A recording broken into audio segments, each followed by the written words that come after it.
Dear learners on the platform for MOOCs, I am Professor Nafis Ahmad Ansari from Department of Political Science of Aligarh Muslim University. Today lecture we will go through the moral and motivation of civil services. When try to trace this area, we say that the assumptions that labor is essential to human existence is the most apparent reality derived from the human experience and study. Man's desire to labor and work is as natural as his need for rest. People are not naturally lazy people. An individual's motivation or internal driving force determines whether they take action. Given the advancement of scientific understanding of human behavior, no topic in personal administration has generated as much discussion as human motivation. The behavioral approach movement has greatly aided the greater knowledge of human behavior. Earlier, practitioners of people administration addressed boosting efficiency as a human problem rather than a technical one, setting them apart from the efficiency experts. As a result, the personal system considers employees' attitudes and actions. Usually, the motivation factor ubiquitous throughout history and across all racial groups comprises an internal derive from the achievement and a reaction to outside obstacles. The most effective way to accomplish the goals the government and society set a thorough, a willing and driven civil services. The incentives are the source of motivations. Despite the widespread belief that the financial incentives are the most important, academic theory and real world experience from corporate and government sectors shows that non-financial incentives play a more significant role in inspiring workers, particularly in the context of government. It is believed that a person's self perception significantly impacts his behavior. An individual must be understood in terms of his beliefs, values, aspirations, how his basic biological and social requirements are satisfied, and what skills he possesses. Drive and motivations are therefore crucial since they form the foundation for the administrative tasks of organizing and planning. An organization's people department must invest much time and energy into anticipating and attaining high morale, since it is the only way to address issues like workers feeling indifferentiated and separated from organizational goals, underutilizing their potential to reach optimum potential, and feeling frustrated while performing their duties. Motivation should be ongoing process for the organization to perform effectively. The willingness of employees to do organizational responsibilities with favor and enthusiasm is a significant factor in the effective management.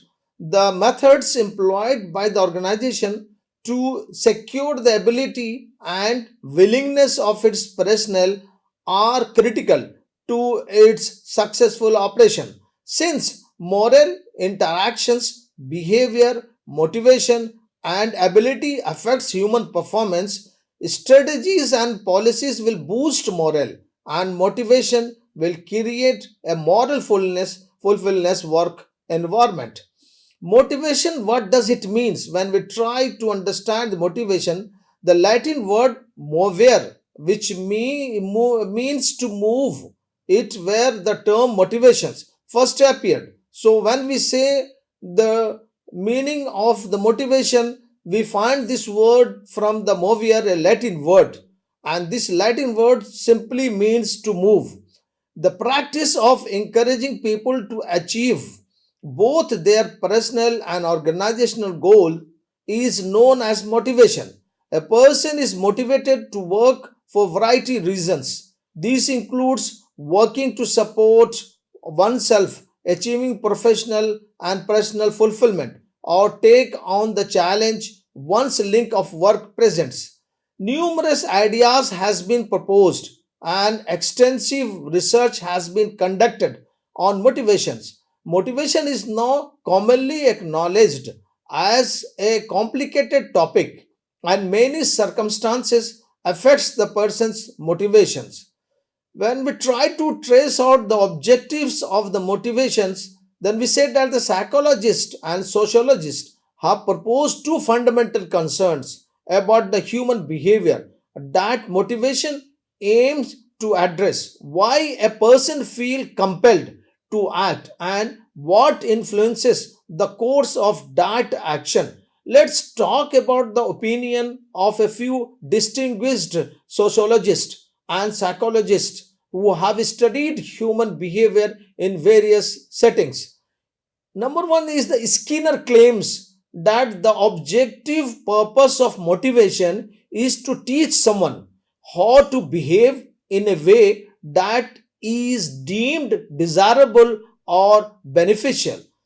According to Mackland, motivation aims to instill a strong desire in a person so that rather than financial or other incentives, he experiences a unique form of satisfaction when he completes a task or overcomes an obstacle. According to Abraham Maslow, the goal of motivation is always to satisfy a person's needs. It resembles the hierarchy of wants method in which lower wants are met before higher requirements progressively surface. The Frederick Heisenberg believes that opportunities to advance one's professional skills, take on the increasingly challenging tasks, and manage one's work rather than being under supervision are the main goals of motivation. Victor Varum believes encouraging employees should be a communication channel to help them develop more positive values. It goes without saying that the goals of motivation are to improve performance and hence efficiency. There are a wide variety of motivations. There isn't a single tacit that can inspire workers everywhere and forever. There are many reasons why people work. Heisenberg's theory consists of two factors. He divides the variable affecting a person's at work into intrinsic motivational factors and extrinsic hygienic elements. He claimed that a worker would be unhappy if there were no hygienic factors, wage, working circumstances, and level of supervision.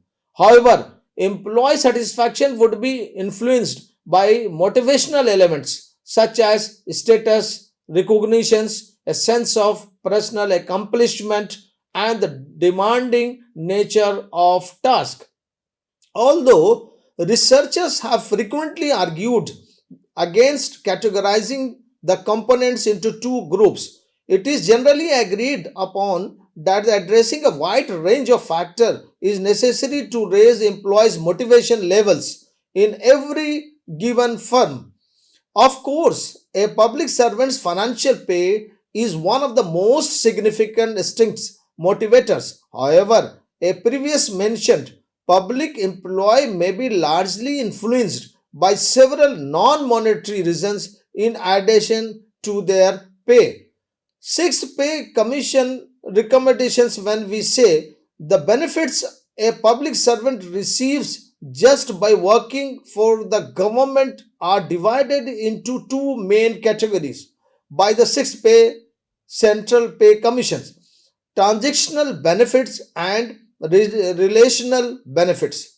The financial and the non financial returns, an employee is permanently entitled to a transactional returns. For example, all intangible benefits and basic salary, dearness allowances, housing rents allowances, city compensating allowances, transportation allowances, etc., are included in this group. The term relational returns describe needs that aren't always financial. These returns meet the employee's requirement for self worth and fulfillment. This includes, among other things, the satisfaction and challenge of one's work, learning and growth opportunities, a sense of belonging to a higher purposes. In the case of certain companies, employment, security, and so forth. Although each person's relationship benefits in government are unique, most employees can generally benefit from the list below. Number one, employment security. Number two, respect in society. Number three, a balance between work and life. Number four, opportunity to be part of larger cause of serving the country. And the last is variety in a job profile. A government employee's transactional returns are far low than those of a worker in a comparable position in the private sector, but their relational benefits are typical for far higher. The performance related incentives schemes PRIS, a new performance based financial reward above and beyond the base pay for the government employees, has been recommended by the Pay Commission. It is predicted on the idea that the different performances should receive different rewards. The Commission accepts the Pay Commission proposals. Non-monetary factors. Recognition is what on the top. Recognition. All India Service Performance Appraisal Report Rule 2007 and the recently amended performance appraisal system are only two significant measures the Indian government has launched to correlate performance with incentives. Additionally, it established a national award in 2006 to recognize civil servants who have made exceptionally achievements in public administration.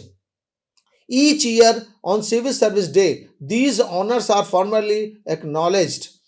These are extremely promising moves, but more has to be done. For example, rewarding civil services personnel with Padma Awards regularly is necessary. State and district award systems for commending excellent performance should also be established. Furthermore, a subjective or lack of openness could undermine the value of such prizes. Selection for them must be conducted through a prompt, objective, and transparent job enrichment and job enlargement. The procedure is known as job enrichment if the additional duties involved declarations and delegations and are of a vertical type. Job expansion refers to the additional obligations that are horizontal. Job enrichment can be guaranteed if a worker is given meaningful work, is knowledgeable about the work, and is properly delegated responsibilities. Filippo states that the following conditions must be met to ensure job autonomy. Number one, establishing one's work schedule and breaks. Number two, switching workplaces. Number three, redistribution responsibilities. Number four, taking charge of crisis instead of depending on superiors. And number five, last one, is the performing one's quality checks, etc. The guaranteed job enrichment, Coons and Donnell has recommended following measures. Number one, giving employees more freedom to choose their own work methods, pace, sequences, and even which materials to accept or reject. Number two is encouraging subordinates to participate and communicate with one another. Number three is providing employees a sense of personal accountability for their work. Number four, encouraging employees to understand how their work contributes to the overall success of the company. Number five, providing employees with feedback on their job performance, ideally before their supervisors receive it. And the last is including employees in the analysis and modification of physical aspects of the work pace, such as the office layout, lighting, and cleanliness. The fundamental idea is to broaden the job description to include a broader range of vertically oriented, self sufficient responsibilities. More work relating to an employee's existing role is not considered job enrichment since the purpose is to expose the individual's tasks, often designated for higher or differently focused positions. Job enrichment as a motivational tool has not been used widely in government. Delegation of authority. Delegation authority is an often recommended strategies for inspiring workers. Giving someone the authority and responsibility to complete a task is a powerful motivator. Job security. One of the best factors for organizational economy and efficiency is job stability. As long as their job security is guaranteed, the workers feel accountable and dedicated to their tasks. They would have a stronger bond with the company and its regular operations. Status and pride. Status and pride are related to the structure of the organization. The organization's age and standing in the community will help inspire the worker. Workers in reputable organizations are more likely to be motivated than those in other establishments. They take pride in their work at the company. Pleasant place of employment. A type of exchange occurs between a person and his workplace that serves as motivation. In addition, the work environment is the source of norms of behavior that defines what is good and evil, right and wrong, legitimate and illegitimate. A congenial work environment provides individuals with preferences or values that constitute the goals towards which the institutional drives are expressed. Moral, when we try to understand, then the moral is an attitude of a contentment combined with willingness to work toward the objectives of a specific organization and a desire to stay involved. There are two key components. First, the person's passion, vigor, and self control come from sharing the same purpose. Secondly, the government must foster a sense of unity, self identification, and regard for other institutions' member. The ability of a group to pull together persistently and consistently is pursuit of common purpose is the definition of moral. This ability is arbitrary and varies among individuals based on their level of interest in certain task. Every person possesses his ability, which is demonstrated by their attitudes toward a given task. Fact, there are certain factors which affect moral. These factors we can say are: number one, the organization itself; number two, employee nature of work; number three, supervisory methods; number four, co-workers. The organization itself, when we say, it means morality is founded on the knowledge that a worker's future depends on the organization's success and that excellent work results in higher compensation, job stability, and promotions. An organization cannot use its authoritarian stance to manipulate the morale of its workforce. It is necessary to win our employees' morale with solid personnel policies. Kind paternalism can make workers content, devoted, and appreciative. Ensuring the following is necessary for every organization to preserve staff morale. Number one is an appropriate program for human interactions. Number two is conducting an employee attitudes survey is a good way to start taking corrective actions. Number three is it is important to share attitude survey results with staff members to increase their trust in the company. Number four is the open communication between and among staff regarding information. And the last is a mechanism for rewarding hard labor. Employee nature of work. Workers seek jobs that fits their personalities, values, and needs. Research indicates that workers who perform tasks requiring the application of abilities, get a sense of competence from mastery. When workers think they can do important jobs, they will be content. It is not unexpected that mastery of skills done on the work entailed considerable pride since most employees strive to master vital activities in their lives. Most people's work in the primary activities affecting their self-esteem. Routine, tedious and monotonous work won't help boost morale. Another part is the supervisory methods. Encouraging supervisors to utilize human relations is a crucial part of the program to boost a morale as opposed to being at the whim of the movement. Supervision must assist the staff in enjoying the anticipation of future drive satisfaction. The supervisor's lack of emotional intelligence is the main failing of inadequate supervision. Democratic leadership that permits staff involvement in a departmental operations can help to improve morale. As his assistant, the supervisor needs to act impartially and fairly. By emphasizing the value of the task and praising hard work, he should also increase the employee's sense of pride in their achievements. He ought to become proficient in using positive discipline, which is rectified by modeling appropriate behavior and not imposing any limitations on the specific employee being held accountable. Co-workers, employee-employee interactions play a major role in the organization's socialization process and affects employees' morale.